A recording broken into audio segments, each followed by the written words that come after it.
সুপ্রিয় শিক্ষার্থীরা, কেমন আছো সবাই? আশা করি সবাই ভালো আছো। আজকে আমরা আপেক্ষিক বেগের 2 নম্বর লেকচারটা নিয়ে হাজির হয়েছি।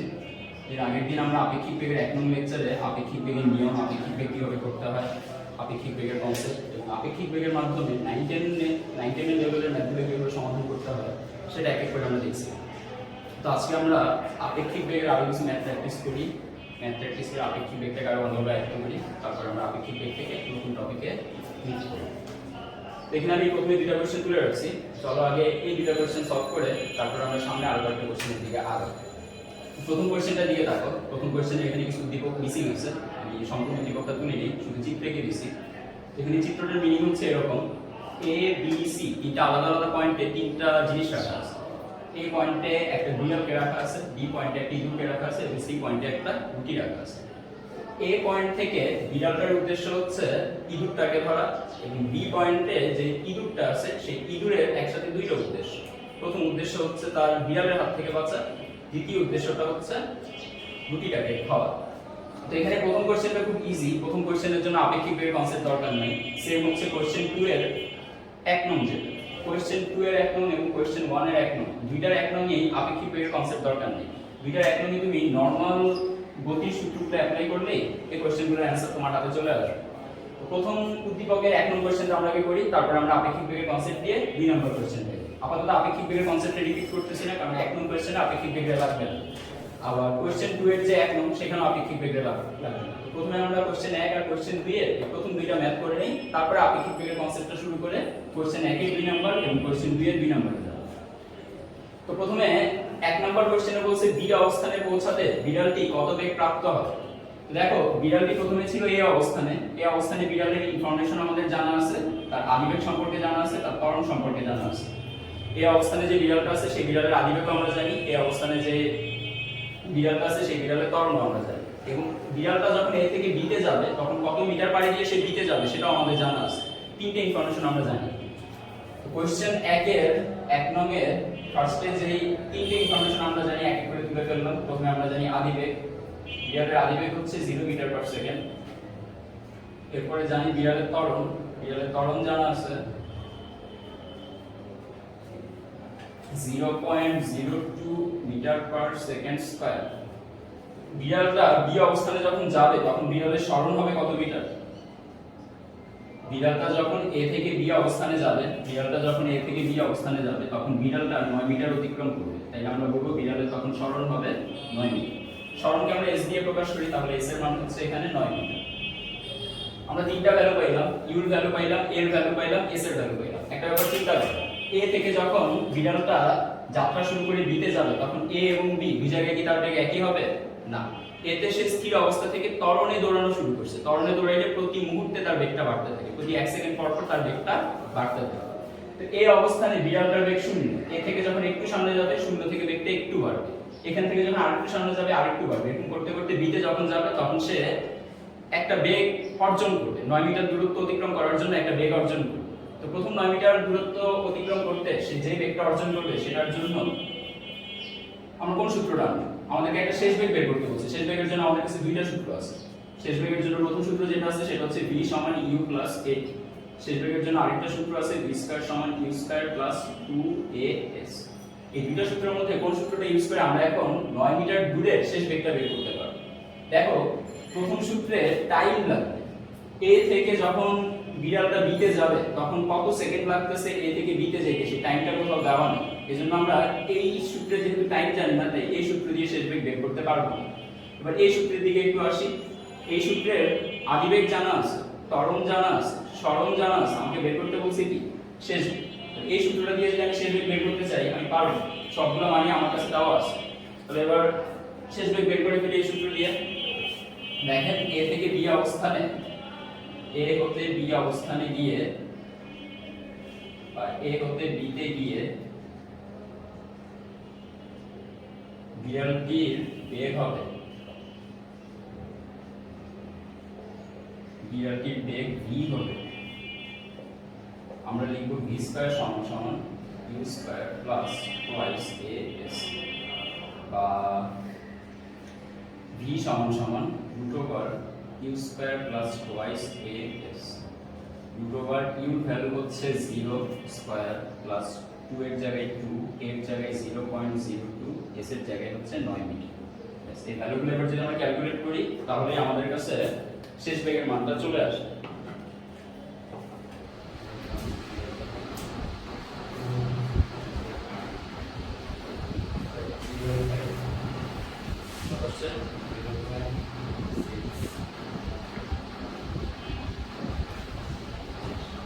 কোশ্চেন 1 এর 1 নম্বরটা এখানে শেষ। আমরা এবার কোশ্চেন 2 এর 1 নম্বরটা শেষ করে ফেলি, তারপরে এই দুইটার কোশ্চেন অ্যানসার গুলো দেখব। এই দুইটার যে আপেক্ষিক বেগের কোশ্চেনগুলো আছে সেগুলো দেখব।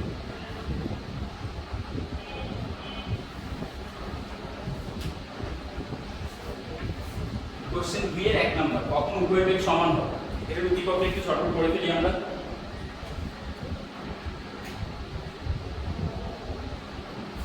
এখানে উভয় বেগ বলতে দুইটা বস্তুকে বুঝাইছে।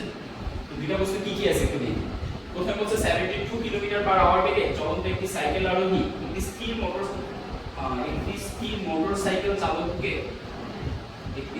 মোটরসাইকেল চালককে অতিক্রম করার সময় মোটরসাইকেল আরোহী এত ত্বরণে একই দিকে যাত্রা শুরু করছে। ব্যাপারটা একটু বুঝে নিই।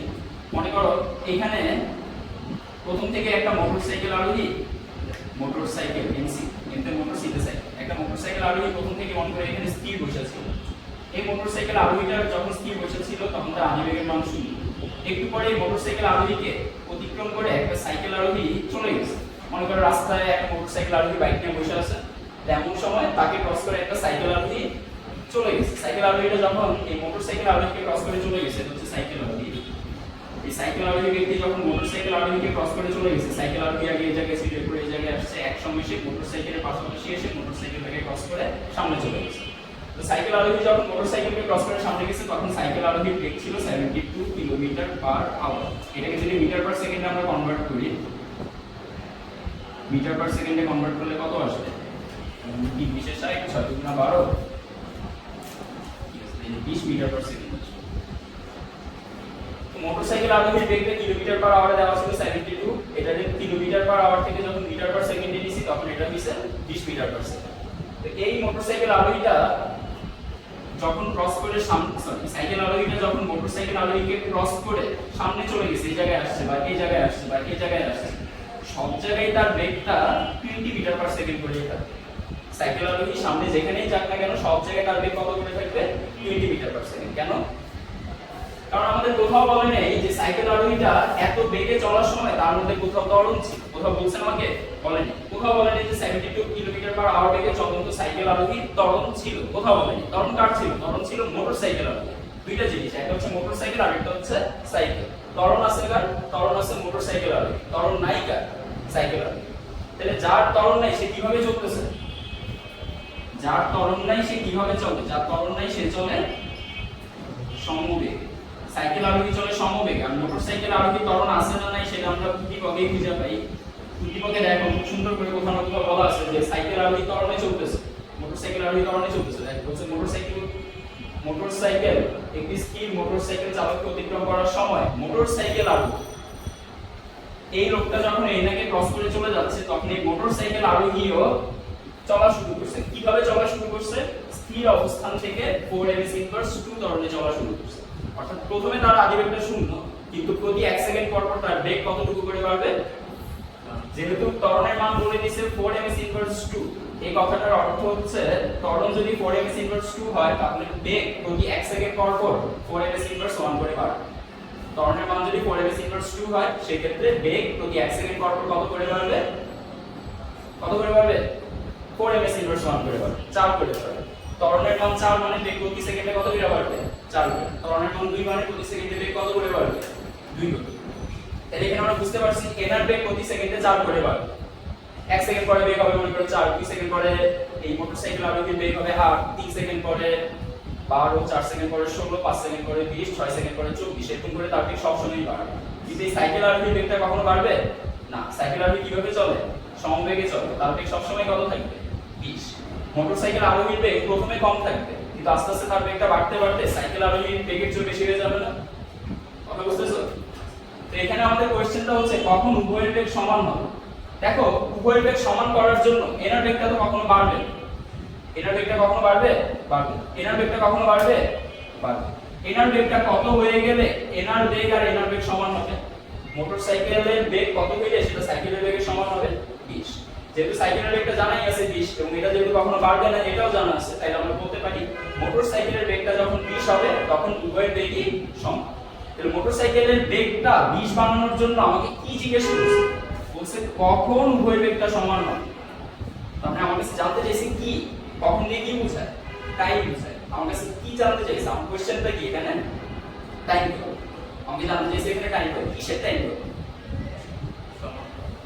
কিসের টাইম কত? এই যে মোটরসাইকেলটা মনে করে এখানে তার আদিবেগ 0, এখান থেকে মোটরসাইকেল যখন চালাইতে এখানে আসছে তখন এখানে মনে করে মোটরসাইকেলের বেগ হচ্ছে 20 মিটার পার সেকেন্ড। মোটরসাইকেলের বেগ যখন 20 মিটার পার সেকেন্ড হইছে তখন সাইকেলের বেগ কত? এখানেও সাইকেলের বেগ যত, এখানেও সাইকেলের বেগ কত, এখানেও সাইকেলের বেগ কত, এখানেও সাইকেলের বেগ কত। সাইকেলের বেগ সব জায়গায় 20, কিন্তু মোটরসাইকেলের বেগ কোথায় 20 হইছে? এই জায়গায়। এখানে মোটরসাইকেলের বেগ ছিল 0, এখানে মোটরসাইকেলের বেগ হইছে 20। 0 থেকে 20 হইতে যে টাইমটা লাগছে সেই টাইমটা আমাদের কাছে জানতে চাইছে। যে কত সময় পরে মোটরসাইকেলের বেগটা সাইকেল আরোহীর বেগের সমান হবে। মোটরসাইকেলের বেগটা মনে করো 5 সেকেন্ড পরে সাইকেল আরোহীর বেগের সমান হবে। তাহলে আমরা বলতে পারবো 5 সেকেন্ড পরে উভয়ের বেগ সমান না? 5 সেকেন্ড পরে মোটরসাইকেলের বেগ যত, 5 সেকেন্ড পরে সাইকেল আরোহীর বেগটাও তত। তাহলে আমাদের কাছে এখন শুধু জানতে হবে যে এই টি এর মানটা কত। তোমরা দেখো এই টি এর মানটা বের করে পাচ্ছি। চলো আমরা দেখি। প্রথমে কিছু ব্যাখ্যা লিখে নিব যে এখানে মোটরসাইকেল আরোহী ত্বরণে চলমান এবং সাইকেল আরোহী সমবেগে চলমান। উদ্দীপক হতে দেখা যায়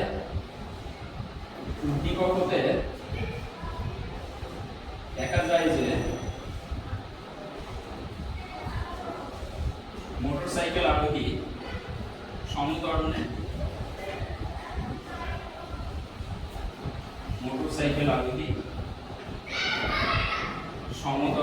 এবং সাইকেল আরোহী সমবেগে চলে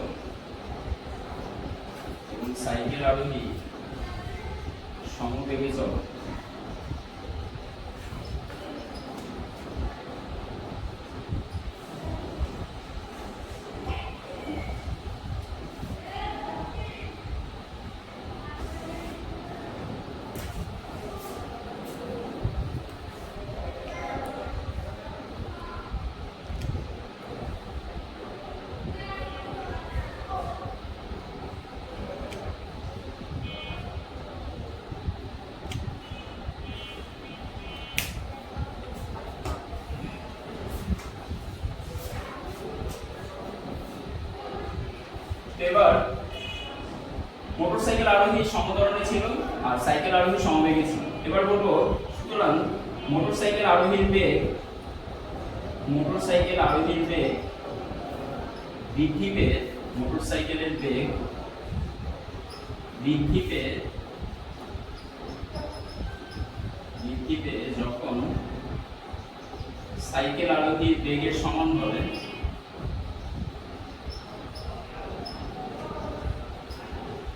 মোটরসাইকেল আরোহীর বেগ বৃদ্ধি পেয়ে যখন সাইকেল আরোহীর বেগের সমান হবে তখন উভয় গাড়ি সমবেগে চলবে। তখন উভয় গাড়ি একই বেগে চলবে।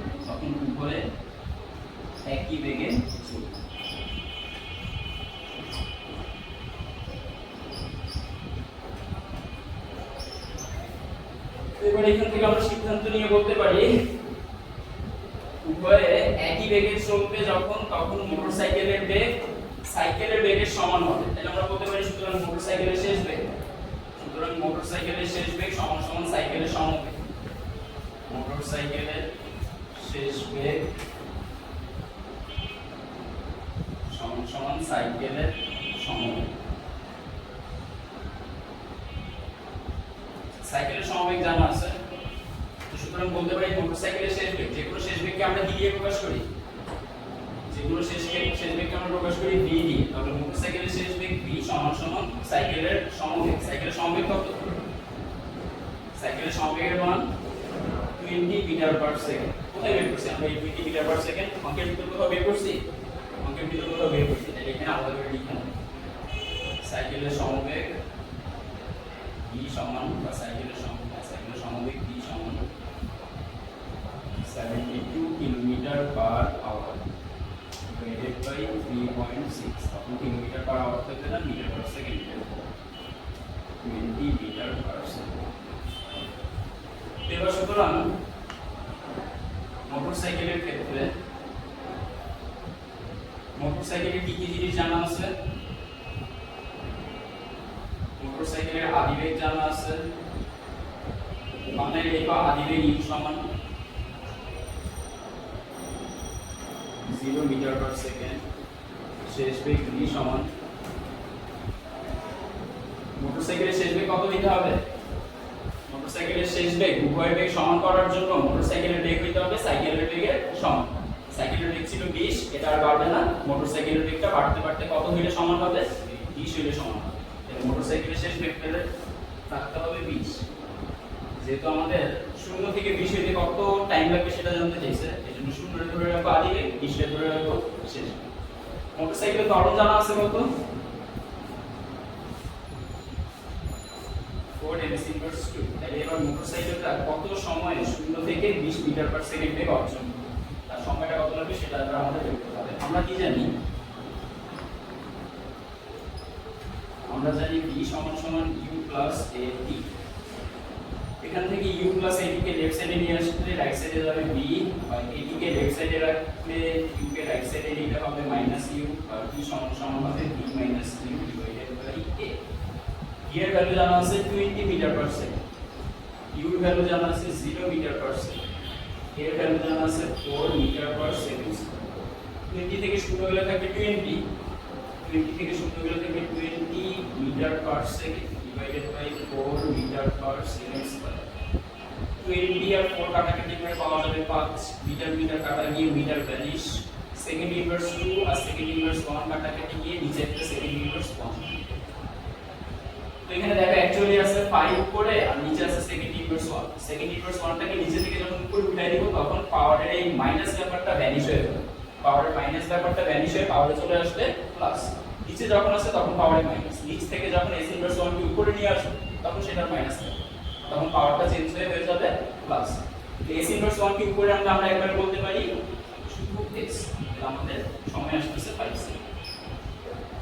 এবার লাস্টে একটা কথা বলো সুন্দর করে, তাহলে 3 এ 3 পাওয়া যাবে। সুতরাং 5 সেকেন্ড পরে মোটরসাইকেল এবং সাইকেলের বেগ সমান হবে। সুতরাং 5 সেকেন্ড পরে মোটরসাইকেল এবং সাইকেলের বেগ সমান হবে।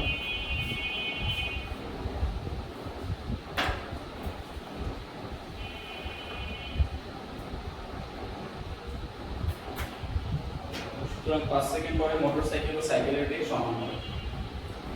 আশা করি বুঝতে পারছো সবাই। এটা তেমন কঠিন ছিল না, এগুলো তোমরা আগে থেকেই হয়তো পারতা। সাধারণত আপেক্ষিক বেগের গ নাম্বারে বা প্রথম কোশ্চেনটা এরকমই দেওয়া থাকে। আপেক্ষিক বেগের প্রথম কোশ্চেনটা খুব বেশি টাফ দেওয়া থাকে, এটা ইজি দেওয়া থাকে যাতে স্টুডেন্টরা অ্যানসার করতে পারে, সেভাবেই গ নাম্বার কোশ্চেনটাকে সাজায়। ঘ নাম্বারটাকে টাফ করে, কারণ ঘ নাম্বারে বলেই দেয় যে এটা হচ্ছে উচ্চতর দক্ষতা টাইপ। তোমার যদি বেসিক ভালো থাকে তাহলে তুমি শুধু ঘ নাম্বারটা পাবে। আর ঘ নাম্বার পাওয়ার জন্য 3 নাম্বার অঙ্ক যেটা থাকে সেটা পাওয়ার জন্য মোটামুটি বেসিক জানা থাকবে। বেসিকটা ভালো মতো জানা থাকলে তখন তুমি ঘ নাম্বারটা ট্রাই করতে পারবে। চলো আমরা ঘ নাম্বার করার জন্য বেসিক কিভাবে অ্যাপ্লাই করতে হয় সেটা দেখি। গতদিনের আপেক্ষিক বেগে আমরা কিছু রুলস বলে দিয়েছিলাম, রুলসগুলো আজকে আবার রিপিট করতেছি, মনোযোগ দিয়ে শুনো, চলে না। প্রথমে ইদুরটা ছিল এখানে, বিড়ালটা ছিল এখানে। কোশ্চেন 1 এর অ্যানসার করতেছি এবার। কোশ্চেন 1 এর 2 নাম্বার। প্রথমে বিড়াল ছিল এখানে, ইদুর ছিল এখানে, এবং তারা এই জায়গায় এসে রুটিটাকে ধরবে।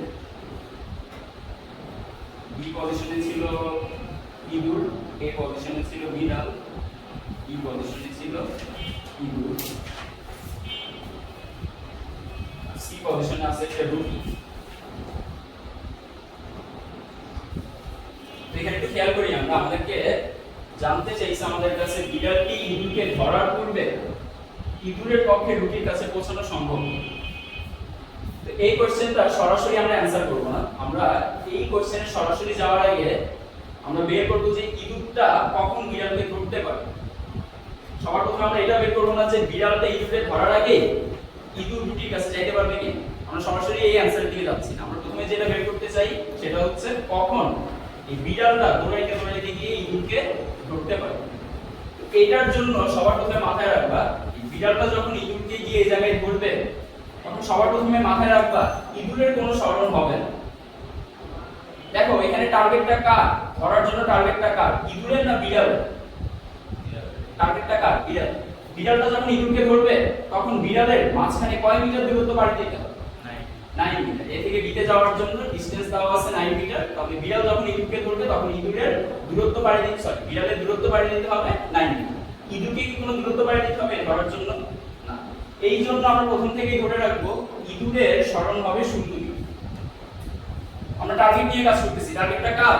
বিড়াল। বিড়ালের টার্গেটটা কি? 9 মিটার অতিক্রম করে ইঁদুরটাকে ধর। ইঁদুর তো এই সময় কোনো দূরত্ব কভার দিবে না, দিবে? ইঁদুর বাঁচার জন্য দৌড়াবে, কিন্তু টার্গেটের জন্য দৌড়াবে, কাকে ধরার জন্য দৌড়াবে। কাকে ধরার ক্ষেত্রে আমি ধরে রাখবো ইঁদুরটা বা সামনে যে থাকবে সবসময় তো আর ইঁদুর থাকবে না। যেমন এই যে এই অঙ্কে সামনে কি আছে? সাইকেল আরোহী। সাইকেল আরোহী ক্রস করে চলে গেছে, মোটরসাইকেল আরোহী পিছনে আছে। তাহলে সাইকেল আরোহী তো কাউকে ধরবে না, সাইকেল আরোহীতে কোনো টার্গেট নেই। টার্গেটটা কার? মোটরসাইকেল আরোহী। সব সময় আমরা সামনে যে থাকবে তার সরণে কত ধরে রাখবো? 0, কারণ তার কোনো টার্গেট নেই, সে কাউকে ধরবে না। এজন্য আমরা ধরে রাখলাম সে এখানেই স্থির থাকবে, তার সরণ হচ্ছে 0। এবার বিড়ালের ব্যাপারে একটু চিন্তা করি। বিড়ালটা টার্গেট হচ্ছে ইঁদুরটাকে ধরা। বিড়াল যখন ইঁদুরকে ধরবে তখন বিড়াল এই 9 মিটার অতিক্রম করে তারপরে ইঁদুরের কাছে যাবে। বিড়াল যখন ইঁদুরের কাছে গেল তখন বিড়াল পাড়ি দিয়েছে 9 মিটার, তাহলে এসসি এর মান হচ্ছে 9 মিটার। ওকে, এবার এখানে একটা সূত্র লিখে দিলাম, এটা নোটে রাখবা।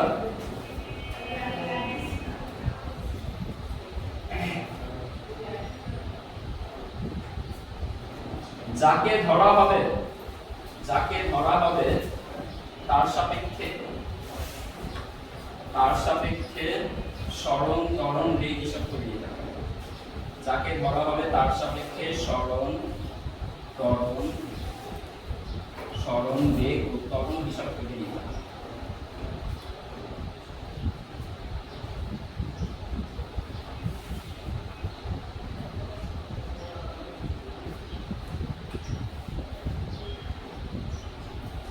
চলো প্রথমে সরণটা হিসাব করে নিই।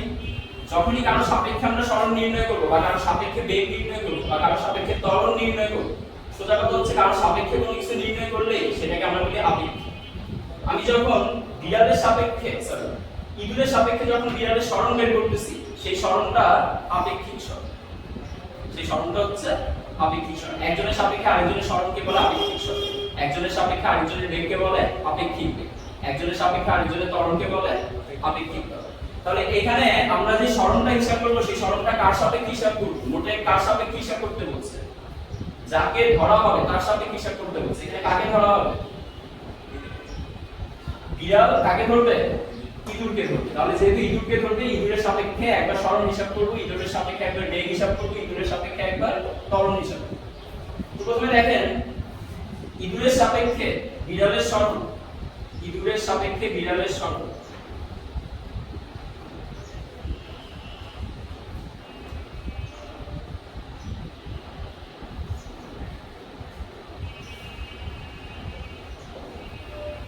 সবসময় এভাবে প্রকাশ করবেন। যার সাপেক্ষে হিসাব করবেন তাকে রাখবেন পরে, আর যারটা হিসাব করবেন তাকে রাখবেন আগে। এখানে এস দিয়ে বুঝলে সরণ। এবার এই সরণটা কার সরণ? ক্যাটের না মাউসের? এখানে সরণটা হচ্ছে ক্যাটের, আর কার সাপেক্ষে হচ্ছে? মাউসের সাপেক্ষে। এই ব্যাপারটা আমরা করব এইভাবে, মাউসের সাপেক্ষে, এখানেও ভুলে যাওয়া পরে মাউসের সাপেক্ষে ক্যাটের সরণ। যার সাপেক্ষে হিসাব করব তাকে আমরা পরে রাখবো, যারটা হিসাব করব তাকে রাখবো আগে। ক্যাটেরটা হিসাব করতেছি এজন্য ক্যাটকে রাখছি আগে, মাউসের সাপেক্ষে হিসাব করতেছি এজন্য মাউসকে রাখছি পরে। এবার কোশ্চেন হচ্ছে কেন মাউসের সাপেক্ষে হিসাব করতেছি, কেন আমরা ক্যাটের সাপেক্ষে হিসাব করতেছি না, কেন ক্যাটের সাপেক্ষে মাউসের বেগ হিসাব, মাউসের সরণ হিসাব করলাম না, কেন মাউসের সাপেক্ষে ক্যাটের সরণ হিসাব করব? কারণ টার্গেটটা কার? ক্যাটের। কাকে ধরতেছে? মাউসকে। সব সময় যাকে ধরবে হিসাবটা করতে হবে তার সাথে। এখানে ধরতেছে মাউসকে, এজন্য আমরা হিসাবটা করতেছি মাউসের সাপেক্ষে। আমরা ক্যাটের সাপেক্ষে হিসাব করতেছি না কেন? কারণ মাউস তো ক্যাটকে ধরতেছে না, ধরতেছে কে কাকে? ক্যাট মাউসকে ধরতেছে, এজন্য হিসাব করতেছি আমরা মাউসের সাপেক্ষে। সব সময় যাকে ধরবে তার সাপেক্ষে হিসাব করব। তো এবার আমরা এসসিএমটা বের করি। ইঁদুরের সাপেক্ষে বিড়ালের সরণ এসসিএম অর্থাৎ মাউসের সাপেক্ষে ক্যাটের সরণ সমান সমান এসসি মাইনাস এসএম। এসসি এর ভ্যালু জানা আছে, এসসি এর ভ্যালু হচ্ছে 9 মিটার, Sm এর ভ্যালু হচ্ছে 0 মিটার। তাহলে Sc এর জায়গায় আমরা বসাই দিলাম 9 মাইনাস Sm এর জায়গায় বসাই দিলাম 0 সমান সমান পাওয়া গেল 9 মিটার। তাহলে আমরা বলতে পারি আমার Scm এর ভ্যালু হচ্ছে 9 মিটার।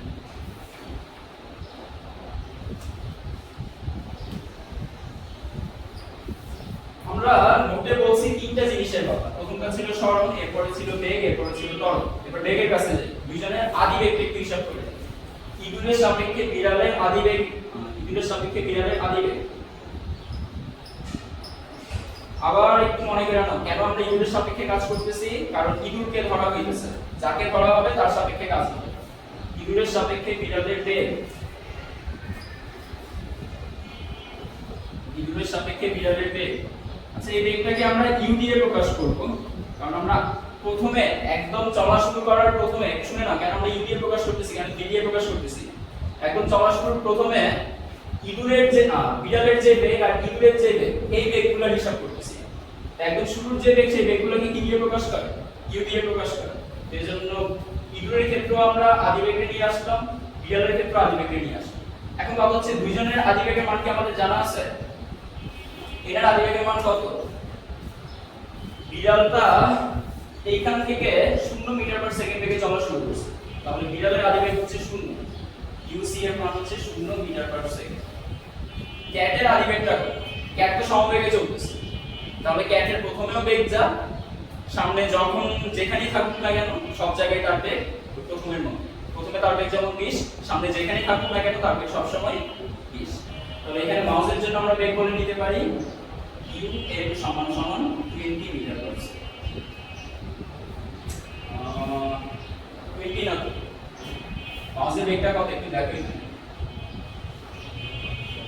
মাউসের বেগটা কত? 0.4। তাহলে মাউসের জন্য আমরা বেগ লিখে রাখবো 0.4 মিটার পার সেকেন্ড।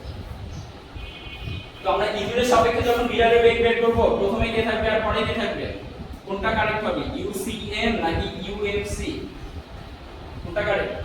আমরা কোনটা বের করব? UCM নাকি UMC? মাউসের সাপেক্ষে ক্যাট, তাই এটা বের করব UCM। UCM বের করার সিস্টেম হচ্ছে প্রথমে C আছে, তাই লিখব প্রথমে UC, পরে M আছে, তাই লিখব এরপরে UM। UC এর কোনো ভ্যালু নাই 0, মাইনাস UM এর ভ্যালু আছে 20, তাহলে এখানে বিয়োগ করে পাওয়া গেল UCM সমান সমান পাওয়া গেল -20 মিটার পার সেকেন্ড। ইঁদুরের সাপেক্ষে বিড়ালের সরণ হিসাব করা হয়েছে, বেগ হিসাব করা হয়েছে, বাকি আছে ত্বরণ। ইঁদুরের সাপেক্ষে বিড়ালের ত্বরণ, এটা হচ্ছে এই টাইপের ম্যাথগুলো করার জন্য সবচেয়ে ইজিয়েস্ট। তুমি ম্যাথ বুঝো আর না বুঝো, বুঝতে তো এই সূত্র দিয়ে করাটা অনেক ইজি লাগবে, নিজে বুঝতে পারবে। যদি নাও বুঝো, অঙ্কের মনে করো আগামাতা তুমি কিচ্ছু করতে পারবে না, কারে ধরতে হবে, কি করতে হবে না করতে হবে কিচ্ছু ধরতে পারবে না। জাস্ট এই নিয়মে ফেলে দিবা অঙ্কটাতে, অঙ্ক নিজে নিজে সলভ হয়ে যাবে। আর একটা নিয়ম আছে, ওই নিয়মে তোমার বেসিকটা যদি খুব ভালো থাকে, তুমি যদি ঘটনা একদম সেকেন্ড বাই সেকেন্ড যদি বুঝো, তাহলে ওই নিয়মটা অ্যাপ্লাই করে করা যাবে। কিন্তু ওই নিয়মে তোমার বেসিকটা খুব ভালো থাকতে হবে। প্রথমে আগে এই নিয়মে অঙ্কগুলো পাই না, তারপর আমরা ওই নিয়মে যাব। ইঁদুরের সাপেক্ষে বিড়ালের ত্বরণ,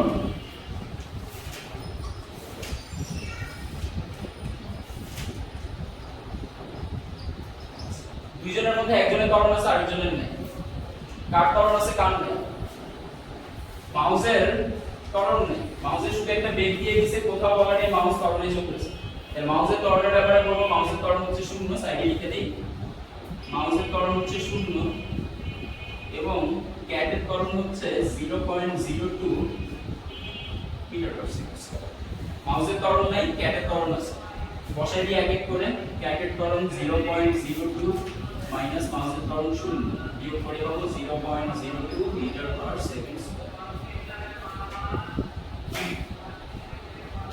এবার জিজ্ঞেস করছে বিড়াল কি ইঁদুরকে ধরার পূর্বে ইঁদুরের পক্ষে রুটির কাছে পৌঁছানো সম্ভব কি?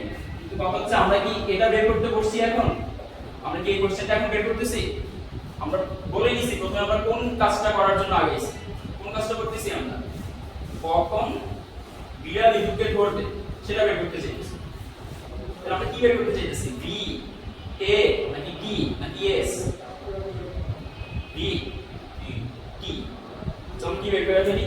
প্রথমে এই কথাটা লেখা নাও, এই তিনটা লাইনের পরে প্রথমে লেখা নাও মনে করি টি সময় পরে বিড়ালটি ইঁদুরকে ধরবে, মনে করি টি সেকেন্ড সময় পরে বিড়ালটি ইঁদুরকে ধরতে পারবে।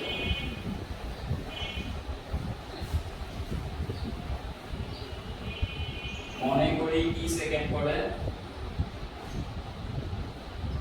ইঁদুরটি বিড়ালকে ধরতে পারবে। বুঝতে গেছে না? টি সেকেন্ড পরে বিড়ালটি ইঁদুরকে ধরতে পারবে।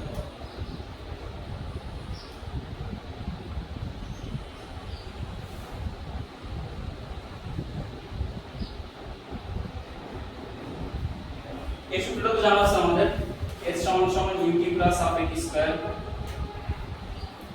এই সূত্রে দেখো তিনটা জিনিস আমাদের জানা আছে। কি বাদে এই সূত্রে তিনটা জিনিস জানা আছে। আমরা s জানি, এই যে একটা s জানা আছে আমাদের। আমরা একটা u জানি, এই যে একটা u জানা আছে। আমরা একটা a জানি, এই যে একটা a জানা আছে। জানি না কি t, এই সূত্র থেকে আমরা t এর বের করতে পারবো। কিন্তু তখন শুধু s বললে হবে না, আমাদের এখানে s টা কি হিসেবে আছে দেখো তো। s টা আছে scm হিসেবে, যেখানে s আছে সেখানে s এর পরিবর্তে বসাবো scm, যেখানে u আছে সেখানে u এর পরিবর্তে বসাবো ucm, যেখানে a আছে সেখানে a এর পরিবর্তে বসাবো acm, বাকি সবকিছু সেম থাকে।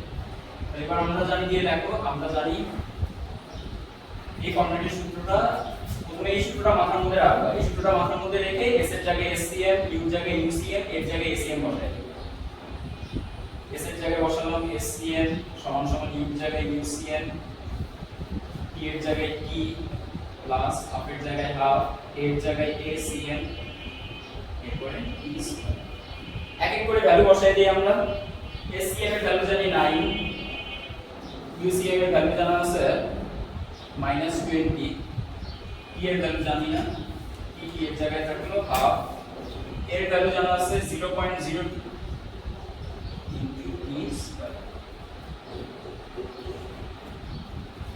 তোমরা তুলতে থাকো নিচে ফেলবো আবার। এবার এখানে